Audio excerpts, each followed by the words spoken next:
muito descritivo e muito correto na comparação entre direita e esquerda. Mas o senhor diria, então, invertendo a pergunta para afirmativa ou negativa, que há uma perseguição clara contra a direita e uma leniência com a esquerda na Câmara dos Deputados? Eu diria que é mais do que uma perseguição, Marcel. Perseguir pode ser só incomodar. Isso é normal, né? Na polícia a gente fala muito, né, sobre ser perseguido pela administração. O que está acontecendo aqui, na verdade, é uma tentativa de calar, né, de proibir a sua atuação como parlamentar. Você representa o povo do Rio Grande do Sul. O Marcos Polon representa o povo do Mato Grosso do Sul. Zé Trovão representa o povo de Santa Catarina. A partir do momento que o seu mandato é suspenso, o povo do Rio Grande do Sul é calado. E essa tentativa é extremamente antidemocrática. Ela viola a base do sistema. Então, eu diria que o justo é que nenhum dos deputados fosse punido, afinal não houve infração administrativa, ética. Se fosse para punir, que todos os deputados que participaram fossem punidos, mas mais do que isso, que houvesse uma proporcionalidade na punição também para todos esses casos que eu citei aqui, que passaram absolutamente sem repercussão. Então, enquanto Van Hatten é punido, Camila Jara passa incólume. Isso é injustiça. Porque a gente volta para aquele contexto em latim, é dar a cada um que lhe é devido. Se você não pune, você está sendo injusto. Então, ou todos são punidos, que é o justo, ou a gente tem aqui um desequilíbrio e uma tentativa de calar um lado só da moeda. Então, a direita tem que ser punida. A esquerda pode bater, pode socar o saco, pode fungar no pescoço, pode dar tapa na cara de deputado que fica por isso mesmo. Então, isso, para mim, olhando aqui, Marcel, como cidadão, é absurdo. Muito menos, não vou nem falar o que me parece do ponto de vista parlamentar. Eu não sei porque o senhor está rindo quando estou falando. Eu estou rindo porque a senhora está contando uma piada. Entende? É uma piada. Vossa Excelência não é formada em direito. Vossa Excelência falou sobre o PCC. PCC que é uma organização criminosa exportada pelo Brasil. Por que o governo federal é contrário a classificar organização criminosa como organização terrorista?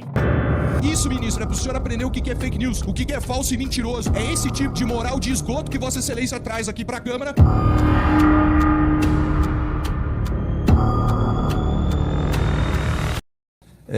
Eu queria aqui, nesse momento, já iniciar aqui alguns questionamentos que precisam ser elucidados e nós queríamos já passar direto às perguntas ao deputado delegado Paulo Bilinski, para que a gente possa avançar aqui na instrução das oitivas das testemunhas dos representados.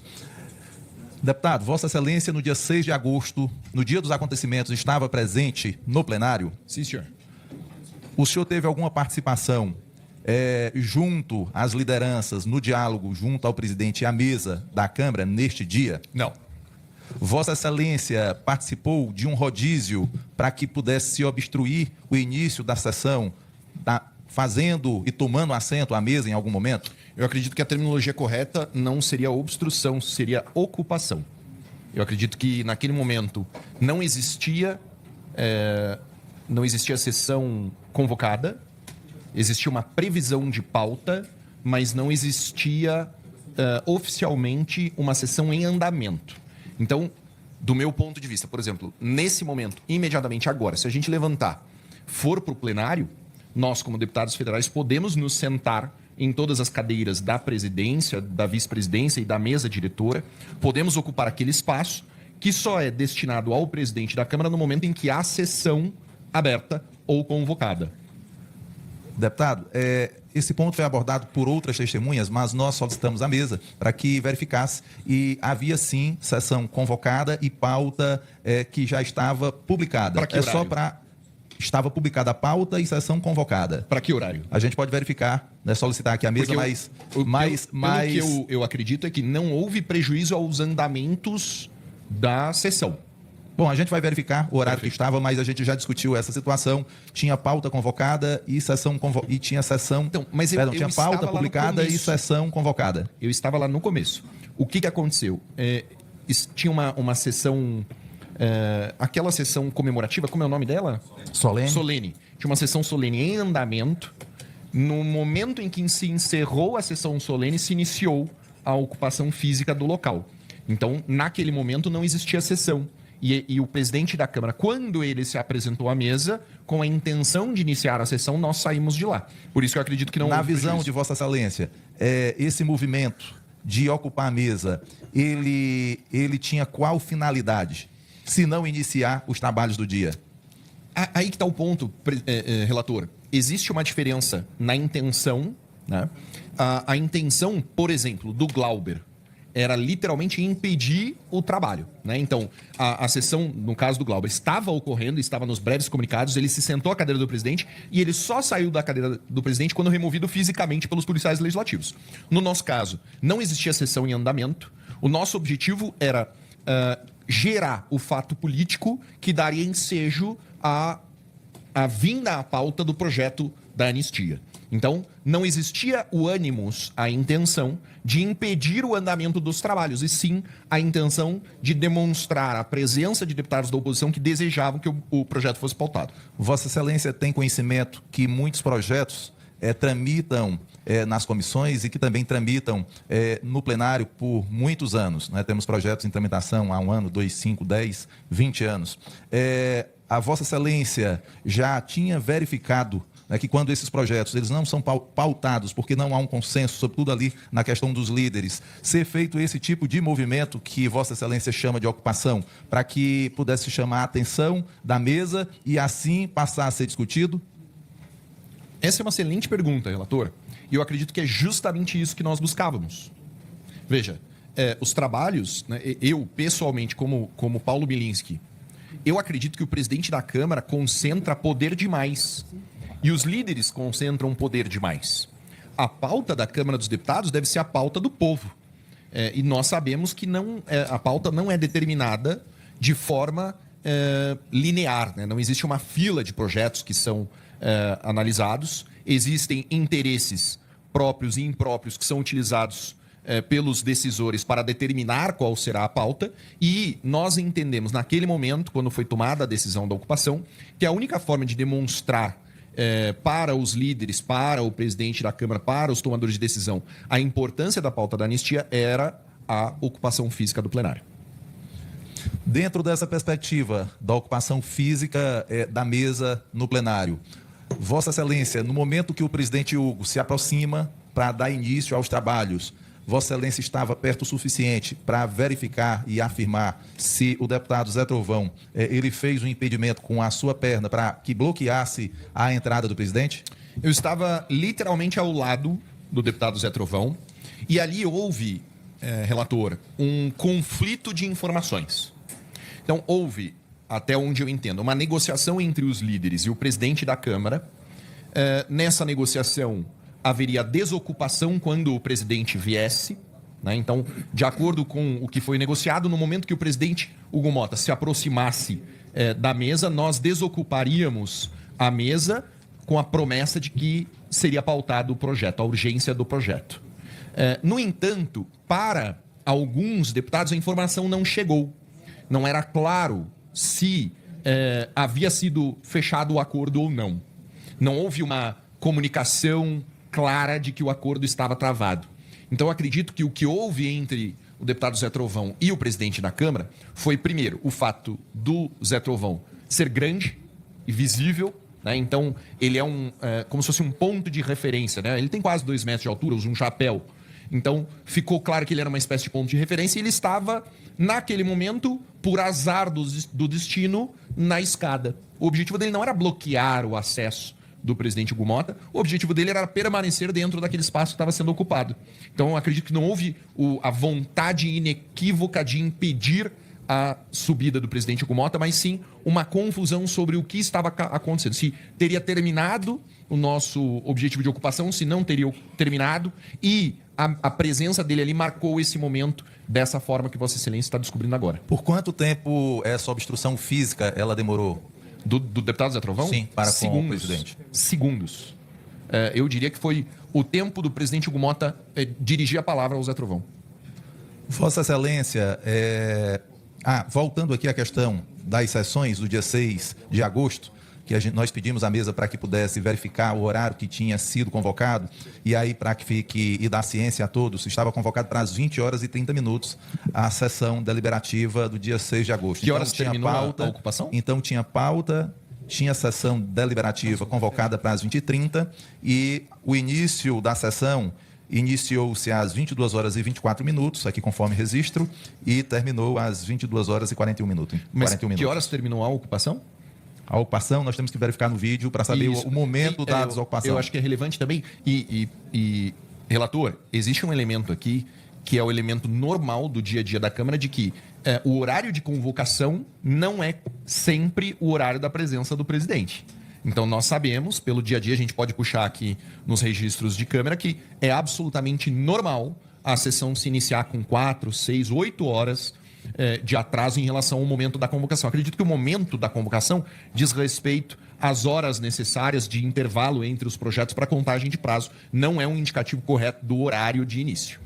Sim, é discricionário do presidente, Exato. ele faz a convocação e no momento oportuno e depois de reunião com o colégio de líderes, ele segue ao plenário para que ele possa deliberar. Então, Esse é o rito. Isso, Mas tradicionalmente a pauta que a gente está discutindo é a questão do dia, dos acontecimentos do dia que o impediram de ter acesso à cadeira de presidente da Câmara. Vossa Excelência tem conhecimento disso. Eu acredito que, então, como o senhor delimitou, o ponto o que o impediu foi o tempo de deslocamento entre as escadas e não houve nenhuma outra espécie de impedimento ao início da sessão, a não ser o tempo de deslocamento entre a escada e a cadeira da presidência, que, por óbvio, pelo volume de pessoas, foi dificultado. Mas isso é questão de segundos, a gente pode verificar nas filmagens. Vossa Excelência verificou se quando o presidente Hugo ele adentra o plenário para subir ao acesso da mesa, o deputado Marcel Van Hatten e o deputado Marcos Paulon, eles se encontravam sentados ou Sim, de sentados. pé? Estavam sentados na mesa e Mas isso é matéria incontroversa, isso está nos vídeos. Acredito sim, que sim. Sim. Porque a minha memória Está é no... falha. Tá, ok, fica o registro. Vossa Excelência, após a aproximação do presidente, para que pudesse tomar assento à sua cadeira, houve ali um momento onde os parlamentares não saíram da mesa. E aquele momento, Vossa Excelência estava perto para ouvir o que estava sendo dialogado? Não, naquele momento eu estava próximo à escada, ao lado ou uma pessoa de distância do Zé Trovão. Eu não tenho conhecimento do diálogo que aconteceu entre os parlamentares que estavam sentados e o presidente da Câmara. O presidente ele foi muito curto no uso das palavras com o Zé Trovão, por exemplo. Então eu não sei. Inclusive, provavelmente as imagens vão poder permitir o conhecimento desse diálogo. Tem uma dúvida, isso foi trazido aqui, inclusive. Muito se fala sobre obstrução daquele espaço. O senhor já esclareceu que era uma ocupação porque não estava tendo sessão. Exato, eu acredito que a definição de obstrução, pelo menos aqui no nosso léxico, né, é impedir o andamento de uma sessão que já está aberta, iniciada. Sim. Como não existia início, não existia obstrução. Sim, certamente. Eu pergunto a Vossa Excelência, se o presidente dessa casa quisesse, de fato, instalar a sessão que o relator mencionou, que estava programada para as 20 horas, poderia o fazer de qualquer local? Sim, é possível, é regimental. Ele poderia, inclusive, iniciar online, sem problema nenhum. Então, vocês não impediram que uma Não. sessão fosse instalada? Não. Tá. O senhor participou da conversa que teve com as lideranças e o presidente Hugo Mota? Não. Não participou. Mas naquele momento da ocupação Eu da tomei mesa... ciência Isso. do resultado da reunião. Perfeito. Por exemplo, o deputado Marcel Van Hatten, ele não participou da reunião e não tinha ciência do acordo. Exatamente. Então, veja, é exatamente esse ponto entre o Zé Trovão... Perdão, Máximo Aveni. O deputado Marcel participou da reunião. Participou. Tá. Não integralmente. Exato. O Marcel Van Hatten foi surpreendido com a entrada repentina do Todos presidente. foram Vossa Excelência surpreendidos. também? Todos foram surpreendidos. Por quê? Veja, no nosso raciocínio, o que aconteceria era, num determinado momento, nós iríamos sair daquele local que estava sendo ocupado e o presidente viria. Mas o presidente veio antes da nossa desocupação. Então, gerou esse momento de inconsistência e incompreensão. Que momento que o senhor tomou conhecimento desse acordo do presidente com os líderes? Olha, eu não consigo precisar para você. Obstrução ou só depois que a obstrução... Antes da... Obstrução não, perdão. Antes da desocupação ou só depois da desocupação? Antes da desocupação. Tá. O senhor tomou conhecimento desse acordo antes do deputado Marcel ou depois? Eu não tenho como precisar, porque eu mesmo... Veja, eu não consigo lembrar o momento exato em que eu fui cientificado do acordo. Tá. Porque o senhor disse que se surpreendeu com a entrada do presidente Hugo Mota. Sim. Nesse momento que o presidente Hugo Mota está entrando e o senhor é surpreendido, o senhor já tinha conhecimento do acordo que ele iria aguardar Sim. na sua sala? Ah, ali o senhor já tinha Sim. conhecimento. Tá. Quem que contou desse acordo ao senhor? Eu acredito que foi o Sóstenes, mas eu posso estar errado. Tá. Sabemos que a oposição é composta por mais de 100 parlamentares. Sim. Tá. Aquela De diversos partidos. De diversos partidos. Então, cada deputado fala com o seu líder partidário, ou com o líder da oposição, ou com o líder da minoria. Então, existe muita dificuldade de comunicação. Perfeito. Aquela posição que o deputado Marcel Van Hatten ocupava, Sim.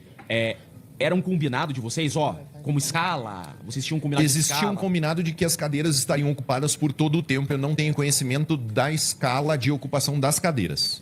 Perfeito. Mas, por exemplo, aquela cadeira que o deputado Marcel Van Hatten estava no exato momento que o presidente Hugo Mota entra, durante toda a ocupação, o deputado Marcel não esteve o tempo todo ali. Não, ela foi ocupada por outros deputados. Perfeito. Digo a Vossa Excelência, pergunto a Vossa Excelência, naquele momento que o deputado presidente Hugo Mota entra e o deputado Marcel estava naquela cadeira, foi dado alguma ordem ao Marcel Van Hatten para que ele desocupasse aquela cadeira? Não que eu tenha conhecimento. Esse é o cerne da questão. O cerne, Veja, exatamente. a comunicação de grupos, historicamente, ela acontece de formas diferentes. A gente pode citar aqui a utilização de toques de corneta, de bandeiras, de comunicação via rádio, de comunicação via voz. Nada disso aconteceu naquele momento. Nada disso. Tem um vídeo que o senhor bem disse que é fato incontroverso, né? Eu percebo a confusão ali naquele momento do deputado Marcel tentando Sim. até ouvir. A confusão é absolutamente incontroversa. A confusão pera lá, o combinado foi descumprido. O deputado Marcel naquele momento... Eu não sei se o Marcel fez esse julgamento. Veja, eu não sei se ele julgou que existia um acordo e o acordo foi descumprido, ou se ele simplesmente não conseguiu compreender que naquele momento o acordo envolvia a saída das cadeiras. Eu acredito que seja esse o último cenário. Então, me colocando no lugar do Marcel Van Hatten, eu imagino. Estou ali fazendo uma ocupação e, de repente, o presidente da mesa aparece. E agora? Saio ou não saio? É exatamente isso que eu imagino que tenha acontecido. Até pelo visual da situação. Sim. Alguma E naquele momento, o Polon, que não está aqui presente, eu acredito que ele estava em alguma espécie de crise. Né? O Polon é autista, diagnosticado, e ele sofre de episódios em que Por isso que ele demora até um pouquinho mais para pode entender. prejudicar a sua percepção de mundo, a sua percepção de comandos, a sua visão. Naquele momento, pelo que eu entendo, pela revisão do vídeo, parece que o Polon estava numa espécie de crise, não conseguia compreender o que estava acontecendo. Perfeito. Depois, isso é chegado nesse ponto, porque ainda não chegamos nesse ponto, durante toda essa instrução. É visível que após a desocupação, e assim que o presidente Hugo Mota senta na sua cadeira, há uma espécie de comemoração da oposição. Percebemos que a oposição está satisfeita com algo. Do vídeo não dá para entender qual é a Sim. satisfação da oposição. O que se dava aquela euforia, aquela alegria da oposição? A satisfação era saber que o acordo buscado foi atingido. Eu acredito que o único motivo do presidente Hugo Mota ter se direcionado à mesa é porque o acordo para pautar a urgência do projeto da anistia havia sido alcançado. Tá. E naquele momento, a alegria de vocês é porque esse acordo, ele se daria representando os eleitores da oposição? Com certeza absoluta. Tá. O momento que a gente vivia, até para a gente discutir um pouco o ânimo subjetivo dos parlamentares, a população apoiava aquele ato simbólico de vocês? Muito. As manifestações estão escritas nesse momento nas redes sociais, nos vídeos publicados naqueles momentos. Podem ser extraídos não só manifestações de apoio, mas também manifestações para que continuasse o trabalho de ocupação para que a gente alcançasse o objetivo. Não era só uma decisão de vocês por mera decisão. Por óbvio, não era uma decisão egoísta. Perfeito. Como aconteceu, por exemplo, no momento em que o PSOL encheu os acessos do plenário com militantes que estavam ali para xingar deputados e gritar "fica Glauber, Glauber fica". Não era uma decisão para salvar o mandato de um deputado agressor. Era uma decisão representando a vontade do povo brasileiro, cada deputado representando aquele indivíduo que depositou seu voto, sua confiança nele. Tá. O senhor confirma, então, e reafirma que o ato de vocês era completamente diverso de um ato de obstrução como o pessoal fez? Não, obviamente o nosso ato era com o objetivo de provocar a consciência dos deputados federais envolvidos na construção da pauta para que eles entendessem a importância dela. Tá. Seria um ato simbólico a chamar a atenção para a pauta? Com certeza absoluta. Tá. O que vocês queriam era chamar a atenção para a pauta? Sim, E conseguiram? sim. Perfeito. O presidente Hugo Mota, em algum momento, mostrou raiva, insatisfação, ou em algum momento ele deu uma ordem que não foi atendida, que o senhor tem Não, visto? ele estava cercado de policiais legislativos, acredito que em volta de 6 ou 8. A escolta pessoal dele é sempre de 4 policiais legislativos, acredito que naquele momento existiam muito mais. Ele não deu nenhuma ordem aos policiais para que desocupassem as cadeiras da mesa diretora, nem deu ordem a nenhum dos deputados para que saíssem de onde estavam. Eu, inclusive, cumprimentei o presidente Hugo Mota no momento que ele sobe à mesa e ele me responde em tom absolutamente cortês. Tá. Muito está se falando, inclusive, da postura corporal do Zé, né? Do deputado Zé Trovão. Eu peço até licença à defesa dele, mas é que é já nessa linha, tá? Peço até licença, mas é importante. O vídeo não mostra nenhuma resistência do deputado Zé Trovão a impedir que o presidente Hugo Mota ingresse. O Zé Trovão, ele deve ter o quê? 1,90 m de altura? 96. 1,96 m, ele não tem menos do que 130 quilos, certo? Tá gordinho. O presidente Hugo Mota, mais baixo do que eu, óbvio, também mais leve. Se o Zé Trovão quisesse realizar alguma espécie de impedimento físico contra o presidente Hugo Mota, eu teria feito, por óbvio. Né? Isso é física básica. Mas ele não o fez. Eu acredito que se o presidente teve essa percepção de que existia alguma espécie de impedimento, essa percepção não durou mais do que 30 segundos e nós podemos nos socorrer às imagens do caso para verificar, mas eu acredito que não houve nenhuma espécie de impedimento físico. Tá. Esse acordo que nós estamos falando aqui dessa ocupação foi unânime na oposição? Eu não tenho essa informação. Não tem essa informação. Perfeito. Deputado Paulo Bilinski, eu estou satisfeito. Senhor presidente, com muito respeito, devolvo a palavra. Sem mais obrigado. Deputado Marcel Van Hatten, Vossa Excelência quer questionar a testemunha? Sim, brevemente, senhor presidente, agradecendo a participação do testemunho aqui. Uma parte me chamou a atenção, delegado Bilinski, e Vossa Excelência, aliás, conduz a Comissão de Segurança Pública. O senhor tem percebido que é mesmo dessa... E o senhor também deve ter percebido aqui uma certa ausência de parlamentares do outro campo político. Desde o início, aliás, desse nosso caso, justo aqueles que entraram com processo contra nós na esquerda se ausentaram e, inclusive, não vieram fazer aqui as suas defesas, ou melhor, as suas acusações. E aí eu queria lhe perguntar, pela sua experiência, também como presidente da Comissão de Segurança Pública, como o senhor vê esses embates que há nas reuniões da Comissão de Segurança Pública, direita, esquerda, e como o senhor tem acompanhado esse caso específico aqui no Conselho de Ética, tratando da representação contra 3 deputados de direita que fizeram uma manifestação sem nenhum tipo de violência e dentro dos trâmites regimentais. Marcel, talvez eu não tenha compreendido perfeitamente a sua pergunta, mas eu vou responder e se eu não lhe satisfizer, o senhor pode eu vou melhorar, que realmente não formulei bem. Glauber Braga. Sim.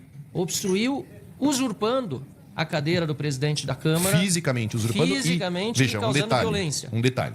Ele se opôs fisicamente à execução de uma ordem de um policial legislativo.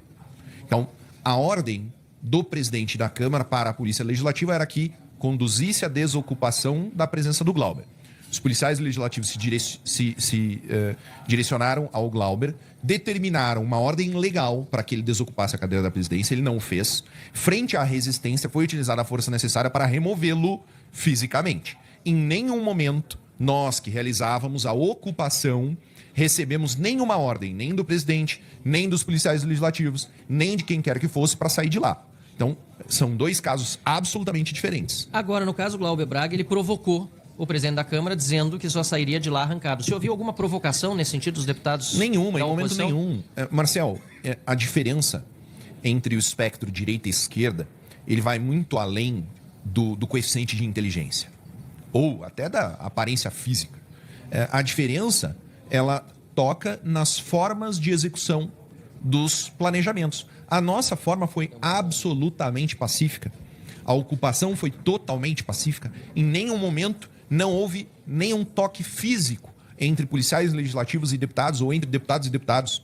A esquerda estava presente no plenário e ninguém encostou em nós. Completamente diferente do modus operandi da esquerda. O senhor disse que estava próximo do deputado Zé Trovão, no momento em que se aproximou o deputado Hugo Mota.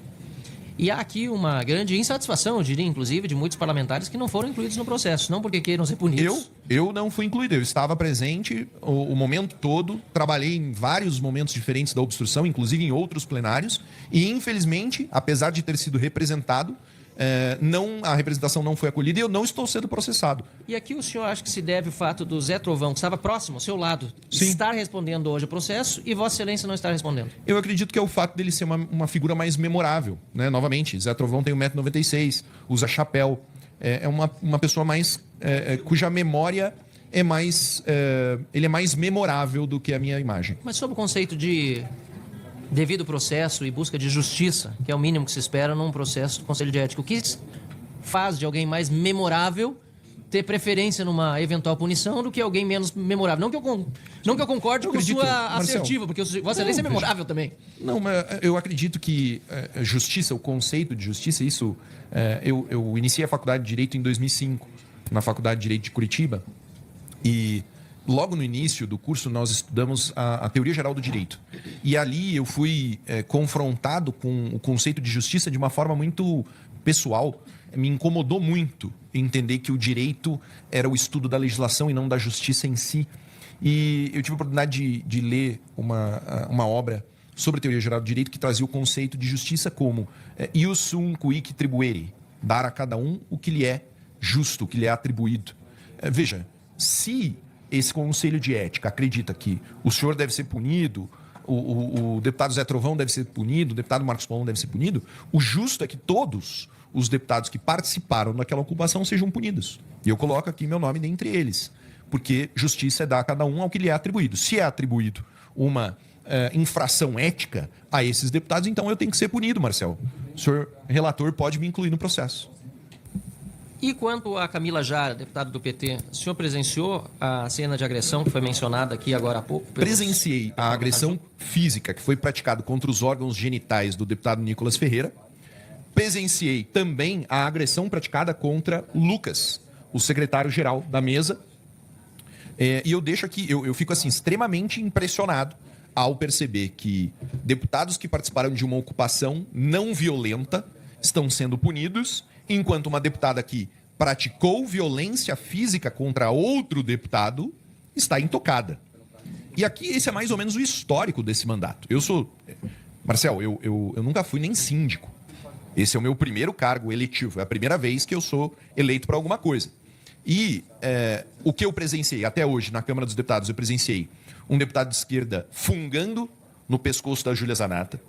Eu presenciei um deputado de esquerda batendo de mão aberta num deputado de direita. E eu presenciei Camila Jara socando os órgãos genitais de Nicolas Ferreira, agredindo fisicamente e verbalmente o secretário-geral da mesa. E nenhuma dessas pessoas que eu citei aqui, que eu presenciei, foram punidas. Muito pelo contrário.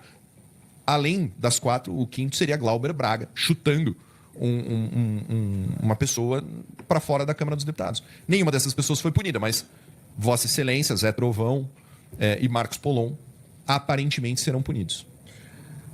A que se deve, eu sei que o senhor está sendo bastante descritivo, mas até para a gente poder objetivamente chegar ao final do depoimento, o senhor foi muito descritivo e muito correto na comparação entre direita e esquerda. Mas o senhor diria, então, invertendo a pergunta para afirmativa ou negativa, que há uma perseguição clara contra a direita e uma leniência com a esquerda na Câmara dos Deputados? Eu diria que é mais do que uma perseguição, Marcel. Perseguir pode ser só incomodar. Isso é normal, né? Na polícia a gente fala muito, né, sobre ser perseguido pela administração. O que está acontecendo aqui, na verdade, é uma tentativa de calar, né, de proibir a sua atuação como parlamentar. Você representa o povo do Rio Grande do Sul. Marcos Polon representa o povo do Mato Grosso do Sul. Zé Trovão representa o povo de Santa Catarina. A partir do momento que o seu mandato é suspenso, o povo do Rio Grande do Sul é calado. E essa tentativa é extremamente antidemocrática. Ela viola a base do sistema. Então, eu diria que o justo é que nenhum dos deputados fosse punido, afinal, não houve infração administrativa, ética. Se fosse para punir, que todos os deputados que participaram fossem punidos, mas mais do que isso, que houvesse uma proporcionalidade na punição também para todos esses casos que eu citei aqui, que passaram absolutamente sem repercussão. Então, enquanto Van Hatten é punido, Camila Jara passa incólume. Isso é injustiça. Porque a gente volta para aquele contexto em latim, é dar a cada um que lhe é devido. Se você não pune, você está sendo injusto. Então, ou todos são punidos, que é o justo, Ou a gente tem aqui um desequilíbrio e uma tentativa de calar um lado só da moeda. Então a direita tem que ser punida. A esquerda pode bater, pode socar o saco, pode fungar no pescoço, pode dar tapa na cara de deputado que fica por isso mesmo. Então isso, para mim, olhando aqui, Marcel, como cidadão, é absurdo. Muito menos, não vou nem falar o que me parece do ponto de vista parlamentar.